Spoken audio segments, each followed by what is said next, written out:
2 Timothy chapter 4. 2 Timotheos 4-ാം അധ്യായം. How to behave in these perilous times. ഈ കാലഘട്ടത്തിൽ, ഈ കാലയളവിൽ, ദുർഘട സമയത്തിൽ എങ്ങനെ നാം ജീവിക്കണം? When we study the book of Timothy, തിമോത്തിയോസിന്റെ പുസ്തകം നാം പഠിക്കുമ്പോൾ it's a transition from 1 Timothy to 2 Timothy. അത് 1 തിമോത്തിയോസിൽ പ്രതിപാദിക്കുന്ന കാര്യങ്ങളോട് ചേർന്ന് തുടർമാനമായിട്ട് വരുന്ന ഒരു അധ്യായമാണ്. It's an interesting study. When you consider 1 Timothy, we know that is known as pastoral epistle. ഇടയ ലേഖനത്തിൽ ഉൾപ്പെടുന്നതായിട്ടുള്ള ഒരു പുസ്തകമാണ് തിമോത്തിയോസിന്റെ ലേഖനം. How the ministries should be in the houses of God. ദൈവത്തിന്റെ ഭവനത്തിൽ എങ്ങനെ ശുശ്രൂഷിക്കണം എന്നുള്ള കാര്യമാണ് അവിടെ വിവരിക്കുന്നത്. But when you come to 2 Timothy, എന്നാൽ 2 തിമോത്തിയോസിലേക്ക് വരുമ്പോൾ from the focus on ministry in the house of God, ദൈവസഭയുടെ ശുശ്രൂഷയിൽ നിന്ന് മാറി our attention is taken to the man in the house of God. ദൈവ ഭവനത്തിലെ മനുഷ്യനിലേക്കാണ് നമ്മുടെ ശ്രദ്ധയെ തിരിക്കേണ്ടത്. From the pastoral ministries mentioned there, ആദ്യം പറഞ്ഞിരിക്കുന്ന ഇടയ ലേഖനം അഥവാ ഇടയ ശുശ്രൂഷയ്ക്ക് അത് മാറിയിട്ട് our attention is taken to the very pastor himself. ആ ഇടയൻ എന്നുള്ള വ്യക്തിയിലേക്കാണ് നമ്മുടെ ശ്രദ്ധയെ തിരിക്കേണ്ടത്. And how important it is when we consider that in our Christian life too. നമ്മുടെ ക്രിസ്തീയ ജീവിതത്തിൽ അത് എത്രമാത്രം നാം ശ്രദ്ധയോടെ കരുതിക്കൊള്ളണം എന്നുള്ളതും നാം ഓർക്കണം. You will do good when you have to make a study on this subject. ഈ വിഷയത്തെക്കുറിച്ച് പഠിക്കുന്നത് നമുക്ക് വളരെ നന്നായിരിക്കും. Whatever God talks about his house, ദൈവത്തിന്റെ ഭവനത്തെക്കുറിച്ച് ദൈവം ഏതെല്ലാം കാര്യം സംസാരിക്കുന്നു, the same thing he talks about the house of his man, the man of God. അതേ കാര്യം തന്നെ ദൈവ പുരുഷന്റെ, ദൈവ പൈതലിന്റെ ജീവിതത്തോടുള്ള ബന്ധത്തിലും അന്വർത്ഥമാണ്. So before you function in the house of God, ദൈവഭവനത്തിൽ നാം ശുശ്രൂഷിക്കുന്നതിന് മുൻപ് തന്നെ you must be mindful of functioning in your own homes. നിങ്ങളുടെ സ്വന്തം ഭവനത്തിൽ ശുശ്രൂഷിക്കുന്നതിനെ കുറിച്ച് വളരെ വ്യാപൃതരായിരിക്കണം. Before you do any ministries in the house of God, ദൈവത്തിന്റെ ഭവനത്തിൽ ശുശ്രൂഷിക്കുന്നതിന് മുമ്പ് you should be a man in your own house ministering and taking care of your own family. നിങ്ങളുടെ സ്വന്തം ഭവനത്തിൽ ഒരു ദൈവ പുരുഷനായിട്ട് അവിടെ ശുശ്രൂഷയ്ക്ക് നാം നമ്മെ തന്നെ വിധേയപ്പെടുത്തണം. And in 2 Timothy chapter 4, ഇവിടെ 2 Timotheos 4-ൽ we just have 22 verses. ഇവിടെ 22 വാക്യങ്ങളാണ് ഇതിലുള്ളത്. And for our understanding and for simple learning, we would like to make it a simple division of this chapter. നമ്മൾ മനസ്സിലാക്കുന്നതിന് വേണ്ടിയും അത് ലളിതമായ രീതിയിൽ ഇതിനെ പഠിക്കുന്നതിന് വേണ്ടിയും നാം ഇതിനെ ഭാഗിക്കുന്നതാണ്. If you read verse 1 itself, Paul says, I charge thee therefore. 1-ാം വാക്യം 4:1 വായിക്കുമ്പോൾ അവിടെ പൗലോസ് പറയുന്നത് ചൊല്ലി സത്യം ചെയ്യുന്നു. The very word therefore links us to the passage written before. ആയതിനാൽ എന്ന് പറയുമ്പോൾ അതിന് മുൻപുള്ള വാക്യങ്ങളെ അടിസ്ഥാനപ്പെടുത്തിയാണ് സംസാരിക്കുന്നത്. Timothy, because these are the last days. തിമോത്തിയോസേ, ഇത് അന്ത്യ നാളുകളായിരിക്കുന്നതിനാൽ. And now you and me, as reminded yesterday, are in the last minute of the last day. ഇന്നലെ നാം കേട്ടതുപോലെ അന്ത്യ സമയങ്ങളുടെ അന്ത്യ നിമിഷങ്ങളിൽ ഞാനും നിങ്ങളുമായിരിക്കുമ്പോൾ Paul says, I charge thee therefore. പൗലോസ് ഇവിടെ പറയുന്നത് ചൊല്ലി സത്യം ചെയ്ത് കൽപ്പിക്കുന്നു. So what is mentioned in this chapter, ആയതിനാൽ ഇവിടെ ഈ അധ്യായത്തിൽ പ്രതിപാദിച്ചിരിക്കുന്ന വിഷയങ്ങൾ, it comes as a charge. അതൊരു കൽപ്പനയായിട്ടാണ് നാം കാണുന്നത്. It comes as a commandment. ഒരു കൽപ്പന. It comes as an order. അത് ചെയ്യുവാനായിട്ടുള്ള നിർദ്ദേശം. And it is something which God brings upon every one of us. നമ്മൾ ഓരോരുത്തർക്കും വേണ്ടി കർത്താവ് ദൈവം നമ്മൾക്ക് അറിയിച്ചു തന്നിരിക്കുന്ന കാര്യം. What is this charge that Paul is talking about? പൗലോസ് ഇവിടെ പറയുന്നതായിട്ടുള്ള കൽപ്പന എന്താണ്? If you see in verse 1, you have the manner of the charge. 1-ാം വാക്യത്തിൽ ശ്രദ്ധിച്ചാൽ ഈ കൽപ്പനയുടെ രീതിയെക്കുറിച്ച് നാം കാണുന്നു. In verse 2, you have the matter of the charge. ഇതിന്റെ ഉള്ളടക്കം, ഇതിന്റെ വസ്തുത എന്താണെന്ന് 2-ാം വാക്യത്തിൽ കാണുന്നു. And thirdly, you have the motive of this charge. 3-ാം വാക്യത്തിൽ ഇതിന്റെ പിന്നിലെ ഉദ്ദേശം എന്താണെന്ന് കാണുന്നു. The motive of the charge is mentioned in verse 3 and verse 4. 3-ഉം 4-ഉം വാക്യങ്ങളിൽ ഇതിന്റെ പിന്നിലെ ഉദ്ദേശം എന്താണെന്ന് അവിടെ കാണുന്നു. In verse 5, you have the maxim or the making of the charge. ഇവിടെ വീണ്ടും 5-ാം വാക്യത്തിൽ ഇവിടെ എങ്ങനെ the ultimate of the charge. What is the maximum? What is the limit? ഇതിന്റെ ആത്യന്തികമായിട്ടുള്ള അവസ്ഥ, ഈ കമാൻഡിന്റെ അവസ്ഥ എന്താണെന്ന് പറയുന്നു. When you come to verses 6 to 8, you have the mandate of the man giving this charge. ഇവിടെ 6 തൊട്ട് 8 ഉള്ള വാക്യങ്ങളിൽ ഇവിടെ ആജ്ഞയെക്കുറിച്ച് പറയുന്നു. The mandate of the man, Apostle Paul. He is giving that charge. How that man is. ഇത് നൽകുന്ന പൗലോസിനെ കുറിച്ച് തന്നെ താൻ നിർദ്ദേശിക്കുന്ന കാര്യത്തെക്കുറിച്ച് പറയുന്നു. Then when you read verse 9, you have the method how to apply this charge. 9-ാം വാക്യത്തിൽ ഇത് എങ്ങനെ പ്രായോഗികമാക്കും എന്നുള്ള അതിന്റെ രീതി ഇവിടെ പറയുന്നു. From verses 10 to 21, you have the memories in this charge. ഈ കൽപ്പനയിൽ ഉള്ളടങ്ങിയതായിട്ടുള്ള ഓർമ്മകൾ, അതിന്റെ പിന്നിലെ കാര്യങ്ങൾ എന്താണെന്ന് 10 തൊട്ട് 22 വരെയുള്ള വാക്യങ്ങൾ കാണും. And verse 22, he concludes with a sincere prayer to the Lord for Timothy. തിമോത്തിയോസിന് വേണ്ടി ആത്മാർത്ഥമായിട്ട് പൗലോസ് പ്രാർത്ഥിച്ചുകൊണ്ട് ഉപസംഹരിക്കുന്നതാണ് 22-ാം വാക്യം. So verse 1, the manner. 1-ാം വാക്യം അതിന്റെ രീതി. Verse 2, the matter. അതിന്റെ ഉള്ളടക്കം 2-ാം വാക്യത്തിൽ. Verse 3 and 4, the motive. അതിന്റെ പിന്നിലെ ഉദ്ദേശമാണ് 3ഉം 4ഉം വാക്യങ്ങൾ കാണുന്നത്. Verse 5 is the making or the maxim of this ministry. ഇതിന്റെ ആത്യന്തികമായിട്ടുള്ള അവസ്ഥ ഉദ്ദേശത്തെ കുറിച്ച് 5-ാം വാക്യത്തിൽ. Verses 6 to 8, you have the mandate. 6 തൊട്ട് 8 വരെയുള്ള വാക്യങ്ങൾ അതിന്റെ പിന്നിലെ വ്യക്തിയുടെ ആജ്ഞയെ കുറിച്ച് പറയും. Verse 9, the method. 9-ാം വാക്യത്തിൽ അതിനെ അവലംബിക്കേണ്ട രീതി. And then verse 10 to 21, you have the memory. 10 തൊട്ട് 22 വാക്യങ്ങൾ ഓർമ്മകളെ ഓർമ്മിപ്പിച്ചുകൊണ്ട് ഇവിടെ സംസാരിക്കും. Let us come to the first part of it. ഇതിന്റെ 1-ാം ഭാഗത്തേക്ക് നമുക്ക് വരാം. The manner of the charge. ഈ പൗലോസിന്റെ കൽപ്പനയുടെ രീതി. He says there, I charge thee therefore. അവിടെ നാം വായിക്കുന്നത്, ഞാൻ ദൈവത്തെയും ജീവകൾക്കും മരിച്ചവർക്കും ന്യായവിസ്താരം നടത്തുവാനുള്ള ക്രിസ്തുയേശുവിനെയും സാക്ഷി വെച്ച് I charge thee. നിനക്ക് അഥവാ തിമോത്തിയോസിന് കൽപ്പിക്കുന്നു. So it's a personal charge. എന്ന് പറഞ്ഞാൽ ഇത് വ്യക്തിപരമായിട്ട് ഒരു നിർദ്ദേശം അഥവാ കൽപ്പനയാണ്. This is the personal epistle. ഇത് ഈ ലേഖനം തന്നെ വ്യക്തിപരമാണ്. Though the word thee is in italics.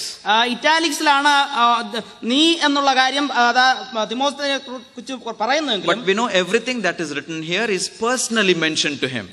ഇതെല്ലാം വ്യക്തിപരമായിട്ട് തിമോത്തിയോസിനെ കുറിച്ച് പൗലോസ് ഉദ്ദേശിച്ച് പറയുന്നു. So anything written here applies to every individual personally. എന്ന് പറഞ്ഞാൽ ഇവിടെ പ്രതിപാദിച്ചിരിക്കുന്ന ഓരോ കാര്യവും വ്യക്തിപരമായിട്ട് കുറിക്കൊള്ളുവാൻ ഉതകുന്നതാണ്. How good to make a note of it there itself. അവിടെ തന്നെ നമുക്ക് ഒന്ന് കുറിക്കൊള്ളേണ്ടത് എത്ര നല്ലതായിരുന്നു. Even the best of the spiritual men and women in their life needs a reminder and a charge. ഏറ്റവും ആത്മീയ ഗോളത്തിലെ ഏറ്റവും ഉത്തമനായിട്ട് ഉന്നതന്മാരായിട്ട് നിൽക്കുന്നവർക്ക് പോലും അവരെ ഈ കൽപ്പനയെക്കുറിച്ച് അവരെ ഓർമ്മിപ്പിക്കേണ്ടതിന്റെ ആവശ്യമുണ്ട്. Whatever state of life and ministry that you and I are involved in, നാം ഓരോരുത്തരും ഏത് രീതിയിലുള്ള ആത്മീയ ശുശ്രൂഷയിൽ മണ്ഡലത്തിൽ ആയിരിക്കുന്നവരാണെങ്കിൽ തന്നെയും we should not forget that we are obliged to live our life under the charge, the commandment of God. നാം ഒരിക്കലും മറക്കാതിരിക്കേണ്ട ഒരു കാര്യം, വസ്തുത എന്ന് പറയുന്നത്, നാം കർത്താവിന്റെ കൽപ്പനയ്ക്ക് വിധേയപ്പെട്ടുള്ള ജീവിതത്തിലാണ് നാം ആയിരിക്കേണ്ടത്. So whatever Paul talks here, he talks personally to Timothy. ഇവിടെ പൗലോസ് വ്യക്തിപരമായിട്ട് കാര്യങ്ങൾ പൗലോസ് തിമോത്തിയോസിനോട് അറിയിക്കുന്നു. In fact, he is building up so many thoughts to develop this man personally to live for the Lord. ഈ തിമോത്തിയോസ് എന്ന് പറയുന്ന വ്യക്തി ആത്മീയമായിട്ട് വളർന്ന് ശോഭിക്കുന്നതിന് വേണ്ടി ഈ കാര്യങ്ങളൊക്കെയും, ഇതിന്റെ മുൻപിൽ പറഞ്ഞിരിക്കുന്ന കാര്യങ്ങളൊക്കെയും അവനെ അതിനായിട്ട് ഒരുക്കുന്നതാണ്. So we understand before the ministry, the man is very important. അതുകൊണ്ട് നാം ഇതിൽ നിന്ന് മനസ്സിലാക്കുന്നത്, ഒരു വ്യക്തിയുടെ ശുശ്രൂഷയ്ക്ക് മുമ്പ് തന്നെ ആ വ്യക്തിക്കാണ് ഏറ്റവും പ്രാധാന്യമുള്ളത്. Today we have great many ministries being done all around. നമുക്ക് ചുറ്റും അനേക ശുശ്രൂഷകൾ ദൈവിക മണ്ഡലത്തിൽ, ആത്മീയ മണ്ഡലത്തിൽ നടക്കുന്നുണ്ട്. We do not lack the ministries. നമുക്ക് ഈ ശുശ്രൂഷകൾക്ക് യാതൊരു കുറവുമില്ല. But we lack the model of the minister. എന്നാൽ നമുക്ക് കുറവുള്ള ഒരു മേഖല, ഒരു മാതൃകാപരമായിട്ടുള്ള ശുശ്രൂഷകൻ ഇല്ല എന്നുള്ളതാണ്. The model God wants you and me to be in this world which has lost. എനിക്കും നിങ്ങൾക്കും വേണ്ടി ഈ ലോകത്തിൽ നമ്മെക്കുറിച്ച് ആഗ്രഹിക്കുന്ന ആ മാതൃക വ്യക്തി എവിടെയോ പോയി, അതാണ് നമ്മുടെ കുറവ്. People, when they listen to us, they look at us. മറ്റ് ശേഷം ജനങ്ങൾ നമ്മളിലേക്ക് ശ്രദ്ധിക്കുമ്പോൾ നമ്മെ അവർ ഉറ്റുനോക്കുന്നു. If our words, our ministry and whatever we do has to be effective in this ungodly world, you and I need to be godly men and women. ആ ദൈവമില്ലാത്ത ഈ ലോകത്തിന്റെ മധ്യത്തിൽ നമ്മളുടെ പ്രവൃത്തിയും നമ്മളുടെ വാക്കുകളും പ്രയോജനമുള്ളതായിരിക്കണം എന്നുണ്ടെങ്കിൽ നാം ദൈവികമായിട്ടുള്ള ശക്തി ഉള്ളവരായിരിക്കണം. So Paul says here, I charge thee therefore. അതുകൊണ്ടാണ് പൗലോസ് ഇവിടെ പറയുന്നത്, ഞാൻ നിന്നോട് കൽപ്പിക്കുന്നു. In the manner of the charge, we see not only it's a personal charge. ഈ ആജ്ഞയെ കുറിച്ച് നാം ശ്രദ്ധിക്കുമ്പോൾ ഒരു വ്യക്തിപരമായിട്ടുള്ള കൽപ്പന മാത്രമല്ല, but it's a serious charge. ഇത് വളരെ ഗൗരവമേറിയ ഒരു കൽപ്പനയും കൂടെയാണ്. Because there he says, I do this before God and the Lord Jesus Christ. അതിന്റെ കാരണം പൗലോസ് അവിടെ പറയുന്നു, ദൈവത്തെയും ക്രിസ്തു യേശുവിനെയും സാക്ഷി വെച്ച് കൽപ്പിക്കുന്നു. It is not man asking man to behave in this way. ഈ രീതിയിൽ വർത്തിക്കണം എന്നുള്ളത് ഒരു വ്യക്തി മറ്റൊരു വ്യക്തിയോട് ആജ്ഞാപിക്കുന്നതല്ല, but it is God ordering and demanding you and me to behave in this way. മറിച്ച് ദൈവം തന്നെ എന്നോടും നിങ്ങളോടും ഈ രീതിയിൽ വർത്തിക്കണം, പ്രവർത്തിക്കണം എന്നുള്ളത് കൽപ്പിക്കുകയാണ്. In other words, he calls God to be the witness for your life and my life. മറ്റൊരു രീതിയിൽ പറഞ്ഞാൽ പൗലോസ് ഈ ദൈവത്തെ തന്നെ സാക്ഷിയായിട്ട് വിളിച്ചുകൊണ്ടാണ് എന്നോടും നിങ്ങളോടും ഈ ആജ്ഞ നൽകുന്നത്. Still more, whatever you and I are in this world, is God really pleased with me? Is God favorable to me? That is the question we need to ask. നാം ചോദിക്കേണ്ട മറ്റൊരു ചോദ്യം, ഞാൻ ആയിരിക്കുന്ന നിലയിൽ നമ്മുടെ ജീവിതത്തെക്കുറിച്ച്, എന്റെ ജീവിതത്തെക്കുറിച്ച് കർത്താവിന് വളരെ സന്തോഷമുണ്ടോ നമ്മുടെ നിലയെക്കുറിച്ച്? At the same time, Paul reminds him that he is God who is going to appear. അതുപോലെ തന്നെ പൗലോസ് പറയുന്നത് അവൻ പ്രത്യക്ഷനാകാൻ പോകുന്ന ദൈവം, and he is going to appear as a judge. ന്യായവിധി ചെയ്യുന്ന ന്യായകർത്താവായിട്ടാണ് അവൻ വരുവാൻ പോകുന്നത്. He is going to do that. അവനത് ചെയ്യുക തന്നെ ചെയ്യും. And how important it is, you and I, if we have to live in these perilous days, we should be reminded that we are God's people living under God's commandment, favorable and God-pleasing lives.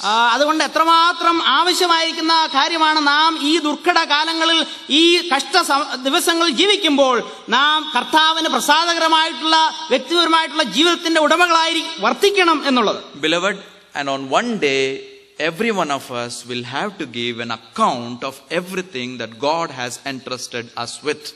പ്രിയമുള്ളവരെ, നമ്മിൽ നിക്ഷിപ്തമായി ദൈവം ഏൽപ്പിച്ചു തന്നിരിക്കുന്ന കാര്യങ്ങൾക്ക് കണക്ക് കൊടുക്കേണ്ടതായിട്ടുള്ള ഒരു ദിവസം നമുക്ക് സമീപിക്കുന്നുവെന്ന് നാം ഓർക്കണം. So Timothy, bear this in mind, and now what I want to say to you.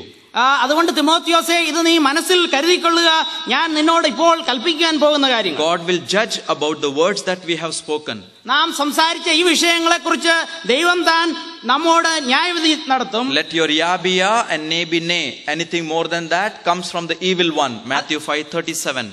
Mathai 5:37 പറഞ്ഞിരിക്കുന്ന പോലെ നിങ്ങളുടെ ഊവ് എന്നുള്ളത് ഊവും ഇല്ല എന്നുള്ളത് ഇല്ല എന്നും ആയിരിക്കട്ടെ, അത് മറിച്ചായിരിക്കുവാൻ ഇടവരുത്. Because God is going to be a judge, he will judge my words. I need to be careful, praying like psalmist, Lord, put the watch before my mouth. കർത്താവേ, എന്റെ അധരത്തെ കാക്കണമേ, എന്റെ വായെ കാക്കണമേ എന്ന് സങ്കീർത്തനക്കാരനോട് ചേർന്ന് നമുക്ക് പറയാം. കാരണം കർത്താവ് നമ്മുടെ വാക്കുകളെ തന്നെ ന്യായവിധി നടത്തുവാൻ പോകുന്നു. And if I have hurt somebody because of my words, in spoken words or written words, I better get things reconciled in these perilous days. ഈ കഷ്ട ദിവസങ്ങളിൽ ജീവിക്കുമ്പോൾ എന്റെ വാക്കുകൊണ്ട് ആരെയെങ്കിലും ഞാൻ മുറിപ്പെടുത്തിയെങ്കിൽ ആ വ്യക്തിയുമായിട്ട് ഞാൻ ഇപ്പോൾ തന്നെ നിരക്കുവാനായിട്ട് ഒരുങ്ങാം. So he says this is the manner of the charge. അതുകൊണ്ട് പൗലോസ് ഇവിടെ ഈ കൽപ്പനയുടെ രീതിയെ ഇവിടെ പ്രസ്താവിക്കുന്നു. Secondly, we have the matter of this charge. അതിന്റെ ഉള്ളടക്കം, അതിന്റെ അന്തസ്സത്ത എന്താണെന്ന് രണ്ടാമത് നാം കാണുന്നു. And in verse 2 you have so many things mentioned there. രണ്ടാം വാക്യത്തിൽ അനേക കാര്യങ്ങൾ അവിടെ പറയുന്നുണ്ട്. What is that is committed to Timothy by Paul? പൗലോസിനാൽ തിമോത്തിയോസിനെ ഏൽപ്പിച്ചു കൊടുത്തിരിക്കുന്ന കാര്യം എന്താണ്? The first thing he says, preach the word. ഒന്നാമതായിട്ട് വചനം പ്രസംഗിക്കുക. Preach the word. ദൈവവചനം പ്രസംഗിക്കുക. That is the need of the hour. ഈ കാലഘട്ടത്തിന്റെ നിമിഷത്തിന്റെ ആവശ്യം അത് തന്നെയാണ്. If you read 2 Corinthians chapter 2 and verse 17, 2 കൊരിന്ത്യർ 5:17 വായിക്കുമ്പോൾ, there are many who corrupt the word of God. ദൈവവചനത്തോട് മായം ചേർക്കുന്നവർ അനേകരുണ്ട് എന്ന് നാം കാണുന്നു. They have diluted the teachings of God's word. ദൈവവചനത്തിന്റേതായിട്ടുള്ള ആ ശക്തി കെടുത്തി അതിനെ ലഘൂകരിച്ചിരിക്കുന്നു. They are living a compromised life. ഒരു പുത്തുവരുത്ത അനുരഞ്ജന ജീവിതത്തിലേക്ക് വന്നിരിക്കുന്നു. Beloved, the encouragement in the last